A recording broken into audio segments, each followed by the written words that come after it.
Okay, today I want to talk about how you can use pauses and explosive reps to build more muscle mass and improve your body composition.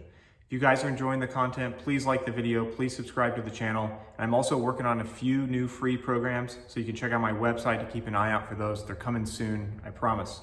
Okay, so real quick, let me get into training tempo and talk about how this relates to building muscle. Now, as far as repetition speed goes, pretty much any tempo can build muscle provided the negative portion is controlled. If you dive bomb the negative, you're missing out on pretty much half the exercise. So you don't have to go super slow, but something like a 1 to 2 second negative is gonna be fine.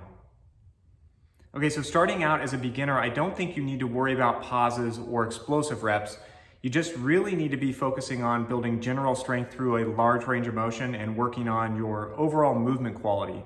And after you develop your foundation, then you can cycle in some variation in terms of tempo, and that's going to be really useful for building muscle. So let's look at pauses first.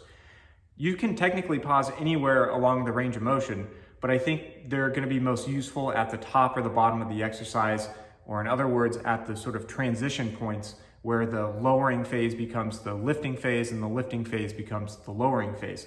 So let's look at a pull-up. A pause at the top of the pull-up builds strength at what is, for most people, the most difficult part of the range of motion. And this is really important because your performance on an exercise, it's limited by the hardest part of the movement. So pausing at that portion and building some strength there can increase your overall pull-up performance, and that's going to give you access to reps that you otherwise wouldn't be able to train. And this is important because this gives you more stimulation to muscles that otherwise wouldn't receive the stimulation because they would never get those repetitions. But pausing can also help you build more muscle by forcing you to generate more power. And you can do this by pausing at the bottom of a push-up or pull-up, for instance, and this kills the bounce that you otherwise get. And this forces you to generate more force and power to move yourself from a dead stop. Okay, so now let's talk about explosive reps. So these are best used after you have a solid foundation because they can make it harder to keep your technique together. Now, essentially, it's about performing the movement as explosively as you can without compromising your form.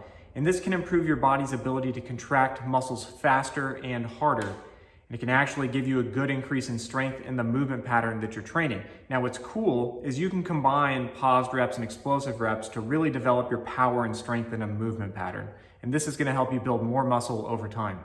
As I said earlier, for muscle growth, it's important to control the negative. However, if you have to perform calisthenics as part of a physical test for your job, learning how to dive bomb the negative and use the rebound out of the bottom is definitely going to be useful for helping you do more repetitions.